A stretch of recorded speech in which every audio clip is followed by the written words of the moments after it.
días, señoras y señores, ¿cómo están ustedes? Hoy día vamos a hablar de un tema que ha estado todos estos días en la palestra. Hace unos días tuvimos cambio de alcalde, ha llegado una serie de gente nueva, los constitucionales, etcétera. Y hay un tema que ha pasado un poco colado, no se sabe muy bien de qué se trata, de repente hay personas que están siendo investigadas. Quiero hablar de responsabilidad política y probidad en los cargos públicos. Y para eso, obviamente, tenemos invitado hoy día a un tremendo abogado, don Rodrigo Arellano, vicedecano de la Facultad de Gobierno de la UDD. ¿Cómo está? Buen día, ¿cómo está usted? Muy bien, Miren, y tú, muy buenos días a todos. Muy bien también por acá en la universidad.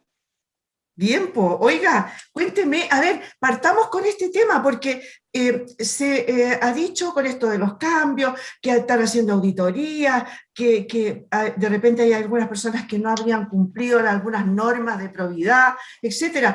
Partamos un poco hablando, por favor, de qué es la responsabilidad política. ¿Esa responsabilidad es solo para las autoridades? ¿Es para todo personaje público? ¿Es para todo personaje? ¿Sacándole el público? Claro, yo distinguiría dos cosas. Una, distinguiría lo que es la probidad, que tú muy bien lo señalas, y el otro es la responsabilidad política. ¿Qué es lo que es la responsabilidad política? Es de alguna otra forma eh, actuar consciente de que mis actos pueden tener algún impacto eh, dentro del entorno social y político que conlleva. Y en eso te diré que yo diría que todos somos parte de ello. Por supuesto, algunos por su importancia, por su grado de influencia, la tienen más. Eh, pero finalmente la responsabilidad política significa actuar conforme a los intereses del bien común, a los intereses de las personas y medir que mis actos, mis opiniones, lo que yo digo, lo que yo hago, puede impactar de manera positiva o negativa en mi entorno. O también, bueno, por supuesto, en el entorno político, social, donde yo estoy. Y lo segundo es la probidad. La probidad ya tiene otra arista. La probidad en el fondo no afecta a todos. Yo creo que la responsabilidad política sí. Y la probidad en el fondo afecta a quienes de alguna otra forma desempeñan un cargo público, una responsabilidad pública, ya sea electa o no electa o designada. Y consiste básicamente, para que se entienda bien, en guardar una conducta acorde a la ley, una conducta funcionaria, intachable, con respeto al principio de legalidad, es decir, actuar conforme a lo que mandata la Constitución y las normas, y por lo tanto, el desempeñarse al borde o fuera de este camino de probidad, por supuesto que tiene más responsabilidades, pues tiene responsabilidades administrativas, civiles y eventualmente también puede tener responsabilidades de carácter penal, si es que la persona en este camino que se ha salido puede llegar a cometer un delito, en el fondo el uso inadecuado de los recursos o de frentón llevarse el dinero para la casa. Entonces, son dos cosas distintas. Una es la responsabilidad política y otra es la probidad que corresponde básicamente a las personas que ejercen un cargo público. Estamos por la responsabilidad política, ¿le parece? Porque, a ver, Por usted dijo supuesto. que afecta a todos. Eso significa que un funcionario público cualquiera o una persona que me atiende en un servicio X, ya sea público o privado, también debería regirse por este tema de la responsabilidad política. En buenas cuentas, la burocracia, el dar un buen servicio, forma parte de esta responsabilidad. Es un concepto bastante amplio, Miriam, y por cierto, ¿Mm? claro que sí. Y te lo voy a graficar en el fondo. Quien atienda a la persona representa una institución, sea pública o privada, y en esa vinculación, en esa relación que tiene con el otro, con la persona, tiene que guardar ciertos principios de buen trato, de cooperación, y por cierto eso contribuye. Mira, muy gráficamente, una de las cosas que la ciudadanía reclama a raíz de la crisis en el fondo política y social que hemos vivido en nuestro país en los últimos tiempos, es que justamente ciertos servicios que son incluso de carácter privado, ISAPRE, fondos de pensiones, colegios, universidades, que no se rigen por la norma de probidad, de alguna otra forma han generado en su forma de vincularse con las personas cierto malestar. No están obligadas a hacerlo, ellos eventualmente no tienen por qué regirse por las normas de probidad, pero sus actos de alguna otra forma han impactado en el comportamiento social y político de las personas. Por tanto, por eso digo que es un concepto amplio, que no solamente, además, no solamente involucra la forma en que nosotros hacemos las cosas, sino también la forma en que se dicen las cosas. Es distinto cuando una persona de alguna forma señala opiniones de manera respetuosa, hablándole al resto, entendiendo que podemos tener opiniones distintas, a cuando uno de alguna forma ataca, destruye los argumentos o menosprecia al otro. Eso sin duda genera consecuencias políticas y sociales con esa persona. Por tanto, yo digo que la responsabilidad política nos corresponde a gran parte de la sociedad. El ser humano es un ser político por naturaleza. La política significa la interrelación que existe entre las personas. Por tanto, todos quienes de alguna otra forma tienen algún grado de vinculación con las otras personas, tienen este efecto de mandato de entenderse bien, de conversar, de dialogar, porque todos nuestros actos de alguna otra forma pueden impactar en la relación que tengo con el otro y pueden de alguna forma condicionar su mirada con dicho servicio, con dicha oficina, con dicha persona. Y eso es política al final del día, es relación, es sociabilidad. Por lo tanto, es bien relevante que en el fondo que todos de alguna forma quienes ejercen un cargo o una relación con otro guarden ciertos parámetros de sana convivencia, porque al final del día que no la utilice de manera adecuada puede impactar socialmente en la otra persona. Tú dijiste algo ahí súper importante. A ver, todos estamos metidos en esto, nos afecta a todos, o quizás el 99,9% de las personas, ¿no? Es además un concepto muy amplio, pero cuando uno entra a trabajar, por ejemplo, a una empresa privada, o pública, no lo sé, no he trabajado nunca en una empresa pública, pero siempre te pasan un reglamento interno. Y ese reglamento interno uno jamás lo lee, jamás, o sea, lo agarra y lo mete al cajón, ¿no es cierto?, del escritorio. Pero parece ser que es re importante porque, como dices tú, uno representa de alguna manera a la empresa en la que trabaja, ya sea que atienda público o no. En ese sentido, ¿hasta dónde llega el yo personal a el yo empleado? ¿Cómo se ve ahí cuando? Porque, a ver, hemos visto gente, por ejemplo, no sé, te pongo el caso. Una persona después de la oficina se va a hacer un after office. El after office se le pasaron las copas y terminó bailando arriba de la mesa. Es la persona, pero de alguna manera también representa a la institución en la que trabaja. Tenemos el caso muy cercano, ¿no?, de una persona del Congreso que fue incluso interpelada por el tema. No, te refieres a la parlamentaria, que además estuvo vinculado ¿Sí? con delito, porque incluso agredió físicamente a otra persona. Claro, por eso digo que claro, eh, sí. en general cuando se afecta a otros, yo diría que ese es un gran límite. En la esfera pública yo puedo hacer dentro de mi casa lo que se me antoje, pero cuando yo empiezo a afectar a otras personas, claro, ahí se confunde ya el rol no solamente individual, sino el rol más colectivo. Yo diría que cuando en el ejercicio de mis libertades, uno tiene sus libertades, la libertad de hablar, de actuar, de reunirse, de caminar, cuando afecta, por cierto, a otros, empezamos con las complicaciones de justamente las responsabilidades que tiene la persona en el ejercicio de sus funciones. Lo mismo, mira, está lleno de casos, yo no sé si, bueno, recordemos, sin ir más lejos, porque además es fuera del mundo público, porque aquí estamos hablando además de una parlamentaria, pero hemos visto comunicadores, por ejemplo, que comunicadores que no han respetado la cuarentena y han sido detenidos en fiestas. Y finalmente el medio al cual representan entienden que de alguna otra forma está también vinculado la imagen de este medio como un actor de la sociedad para de alguna forma contribuir al buen comportamiento. Y dado eso, o lo han sacado de pantalla o definitivamente los desvinculado. Por eso digo que es bien delicada la línea entre cuando estoy afectando mi persona o la esfera de mi privacidad y cuando la otra. Yo diría que cuando uno de alguna otra forma puede alterar el derecho de las otras personas, cuando uno se involucra o lo altera, estamos hablando ya también de fuera de la esfera de la intimidad y la privacidad de las personas para afectarla también dentro de lo que se considera como una responsabilidad más social, más pública.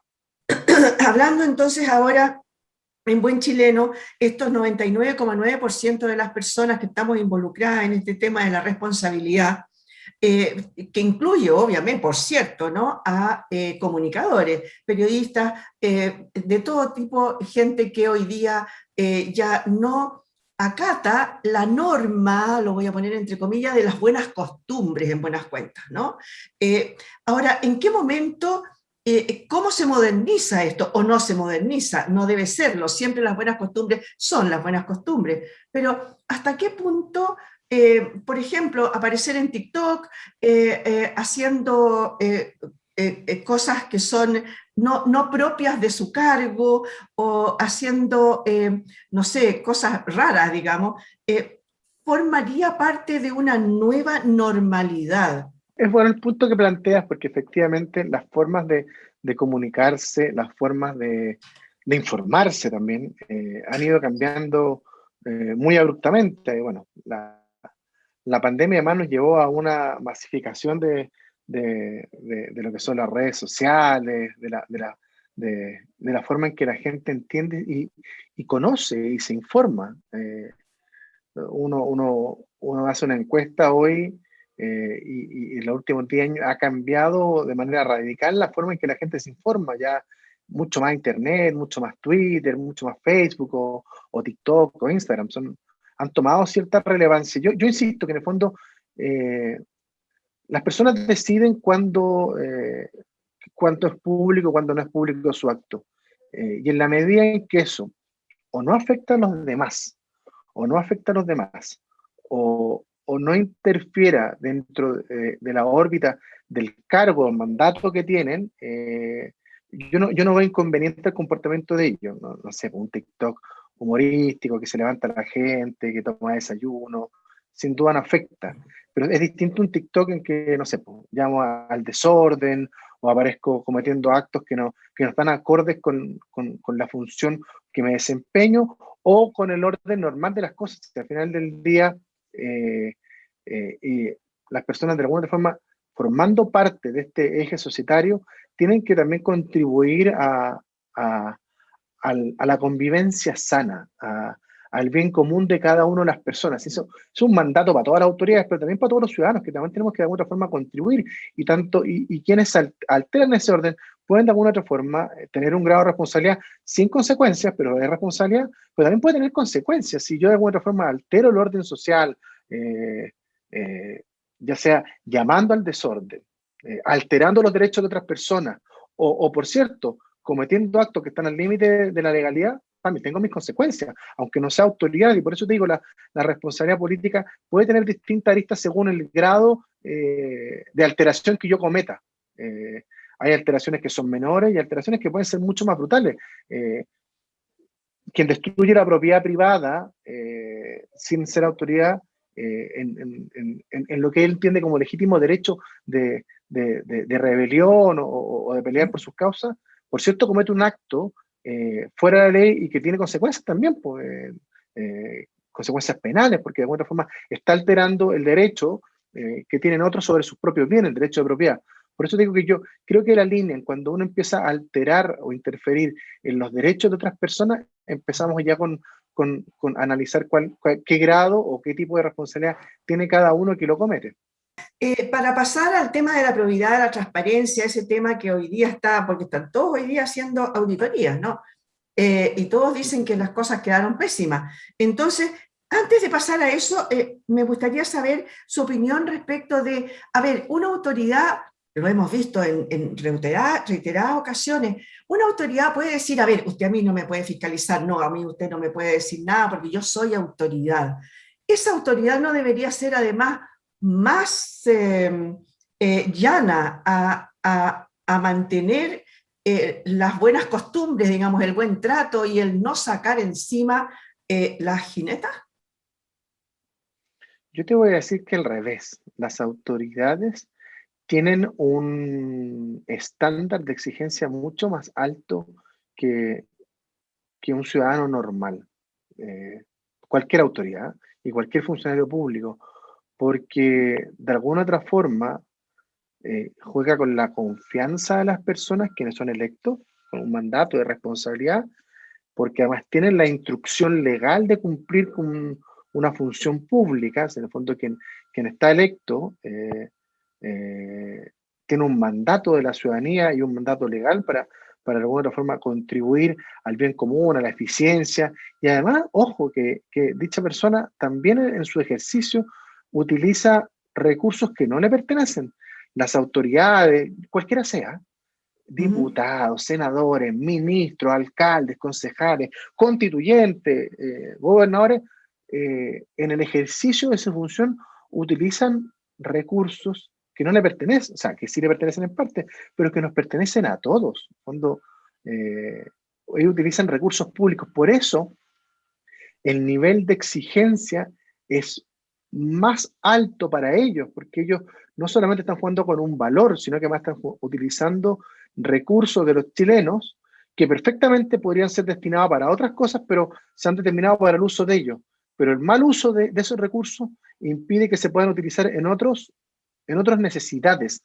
Por lo tanto, por eso te digo que el nivel de exigencia para las autoridades políticas y para las autoridades públicas es mucho más alto que para un ciudadano normal.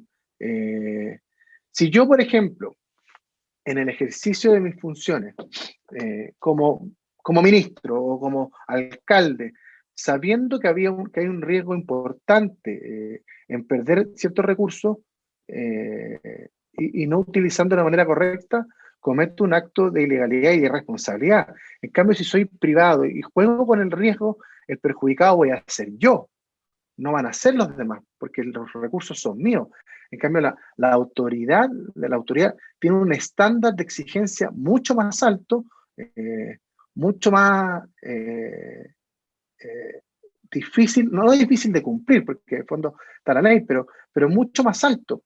Fíjate que las autoridades, y esto para que el auditor entiendan bien, tienen hay una diferencia súper importante. A ver si la puedo explicar y que sea gráfica. Ellos se rigen por lo que se conoce por el derecho público. Y el derecho público, a diferencia del derecho que nos rige a nosotros, a los privados, te permite solo hacer o solamente actuar según lo que te dice la ley. En el fondo, tus funciones, tu ordenamiento, está establecido en la ley y tú no puedes inventar, no puedes salirse de esa cancha. En cambio, el privado puede hacer todo, salvo lo que expresamente está impedido.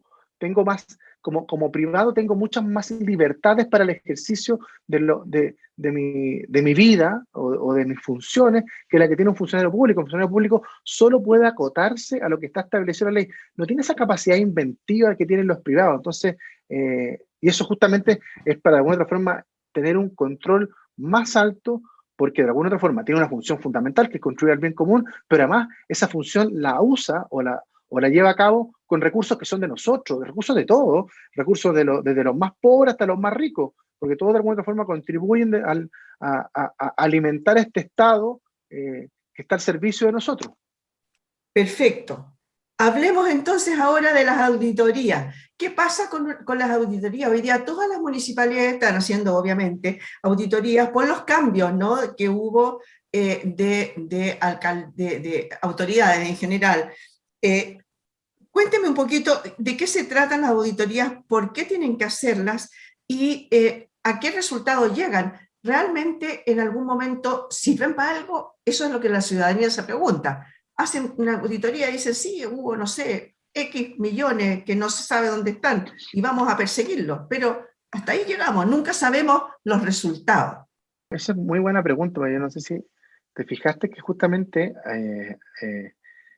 ayer salió un fallo Sí, del CERVEL, o del Tribunal Electoral, no me acuerdo, no, que la exalcaldesa de Viña del Mar, Virginia Reginato, habría de alguna otra forma eh, ejercido de manera irresponsable en algunos minutos su mandato. Y en resumen hay una sanción, ayer la sancionaron de hecho ayer. sí, sí. No puede ejercer cargos públicos en 5 años Y de hecho había y salido además elegida recién. y además va a tener que dejar de ser concejal, no va a poder Exacto, seguir ejerciendo la exacto. función de concejal. Yo te diría que es un procedimiento en virtud del cual, y eso pasa también en el mundo privado, se hace una investigación profunda de los actos y de los usos de los recursos. Eh, Perdón, para que en el fondo, cuando uno... cuando hablas de recursos, ¿es específicamente de dineros o de recursos en general, de los autos que se usan, pero en De general todo, es de las recursos me platas refiero que a se todo. gastan? Ya, No, tienes ya, razón, de todo, de ya, los autos, del funcionamiento, ya, de cómo se está haciendo de cómo se hacen las cosas. Es una auditoría. ¿Ah? ya, Eh, y finalmente lo que puede decir la auditoría es que, o sea, que las cosas se estaban haciendo bien, eh, bueno, y no pasa nada en ese caso, que las cosas se estaban haciendo mal, porque había otros mecanismos para hacerlo, o que las cosas se estaban haciendo al límite de la legalidad. La auditoría también puede determinar que se pierden recursos, que hay mal uso de ellos, que hay mal uso malicioso. Ahí está la diferencia importante, ya. porque yo como autoridad puedo equivocarme en el uso de los recursos y puedo cometer a veces errores. Eh, y esos errores tienen consecuencias administrativas, por cierto, pueden haber sanciones, por cierto, pero cuando se determine que hay un uso malicioso de los recursos, es decir, conscientemente yo quise de alguna otra forma usarlos mal, sabiendo que eso iba a tener daño patrimonial o que eso iba al límite de la legalidad o que me estaba de alguna forma también adueñando ciertos recursos que no correspondían, eso tiene sanciones, que van sanciones desde administrativas hasta eventualmente sanciones penales, es decir, en el fondo puede haber usurpación de recursos, uso malicioso, robo, entonces las auditorías sirven para eso, para ordenar el camino o para eventualmente también detectar ciertas irregularidades que se pueden enmendar sin consecuencias o irregularidades maliciosas que tienen consecuencias, por cierto. Y ahí, bueno, va a depender, por cierto, de lo que determinen los tribunales de justicia, una investigación, pero yo creo que la auditoría uno no tiene que asustarse, sobre todo las autoridades nuevas lo hacen como un mecanismo justamente para ver en buen chileno de dónde partimos, cómo puedo reestructurar mi equipo, cómo puedo utilizar los recursos de otra forma, ver dónde están utilizándose bien, mal. La auditoría no necesariamente buscan culpables, sino que buscan un estado de las cosas para tratar de alguna forma tomar un rumbo nuevo o seguir un rumbo que estaba haciéndose bien. Entonces, sobre todo en autoridades que, que asumen, o incluso gerentes o empresas que asumen cargos, se encargan normalmente de auditorías para justamente determinar el buen uso de los recursos o ver cómo se pueden enmendar. La auditoría no necesariamente tiene ese añadido que una investigación para buscar culpables. Una auditoría es un buen mecanismo para ver cómo mejorar la administración de la entidad a la cual yo me estoy haciendo cargo, sea privada o pública. Y si eventualmente se determinan que existen ciertas irregularidades, poder investigarlas. Eso es lo que hacen muchas autoridades, tanto de gobierno como también, tanto de ámbito público, como también del ámbito privado. Me quedó clarísimo. Entonces ahí, si se encuentra alguna cosa mala, comienzan los sumarios. ¿Cuál es la diferencia entre una y otra? Claro, cuando en el mundo público, cuando se detectan ciertas irregularidades, tiene que hacerse una investigación, ¿no? Y tú acabas de acabas de nombrar ella, se llaman los sumarios administrativos. Una investigación que lo que busca son responsabilidades administrativas. ¿Ah? Y estos sumarios pueden traer como consecuencia, como toda investigación, que no hubo culpables o algún tipo de sanción administrativa, yo digo, van desde la suspensión por día, sanciones en el salario de las personas, en el sueldo, como también la pérdida del cargo. Ahora, distinto es cuando estos, entre comillas, errores administrativos están asociados a delitos, a acciones penales, que tengan consecuencias penales. Ahí lo que se hace es que se deriva a un tribunal de la justicia, un tribunal del crimen, que investiga eventualmente la responsabilidad y eventualmente podría haber ahí algún tipo de sanción de carácter penal, ya sea privación de libertad u otra cosa. Pero la investigación administrativa trae como consecuencia sanciones administrativas y van desde lo que te digo yo, o nada, o hasta la pérdida del cargo. Hay una cosa de la cual siempre se está hablando y siempre se dice, hay malversación de fondos. ¿Me podrías explicar un poco de qué se trata? Porque en realidad tengo entendido que no es que la persona la malversó en el sentido de que servía para algo y yo me la eché para el bolsillo. Parece ser que en vez de usarla en una cosa, la usó en otra, pero no necesariamente puede ser malicioso, ¿no? ¿Estoy equivocada? Sí, está un poquito equivocado, porque la Ya. malversación de fondos, fíjate, se entiende como el uso inapropiado, consciente de recursos. En el fondo, los utilicé conscientemente para otro fin. Y eso es un delito. Y los delitos, en Ya. el fondo, son acciones que investigan justamente los tribunales de justicia. No, en el fondo aquí no es que yo agarré dinero y me lo metí al bolsillo, pero lo que Ujú. hice es que tomé dinero y le di un uso distinto, pero consciente de que estaba cometiendo un acto. Entonces, efectivamente, la malversación es un acto de carácter penal que tiene que ser investigado. Entonces, sí es un delito porque justamente está la intención, de alguna forma, de darle un uso inadecuado a dineros que estaban destinados para otra cosa. Pero no necesariamente significa que me los apropié, ¿no?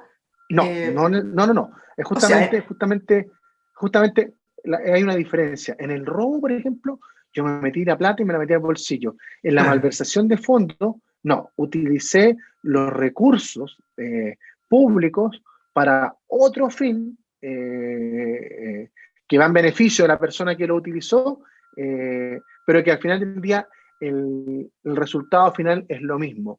El dinero que estaba destinado para los bienes de la sociedad se Ujú. usan para un bien particular. Y por último, porque yo sé que estás súper ocupado, tienes que ir a tomar un examen de grado, me dijeron. Sí, sí, sí. Pero para terminar, cuéntame un poquito, por eso es que entonces a los cargos públicos, a los altos cargos públicos, se les pide esta ley de transparencia en el sentido de que tengan que decir lo que tienen y lo que no tienen. Así es. Eso es lo que busca, se llama declaración de patrimonio, que hacen Ujú, la gran mayoría de las autoridades. Y lo ujú. que busca justamente es tratar de determinar que no hay un enriquecimiento ilícito durante la gestión. Y transparentar también de alguna otra forma a la ciudadanía las vinculaciones económicas que tiene. Imagínate que un legislador tiene acciones de algún determinado banco o de algún determinado empresa y le toca legislar sobre ese tema. Entonces, busca las dos cosas, evitar el enriquecimiento por transparencia, pero también de alguna forma mostrar a la ciudadanía sus vínculos eh, para que no haya de alguna otra forma utilización de su cargo en beneficio de ellos. Y se exige a todo a partir de la ley de probidad y transparencia.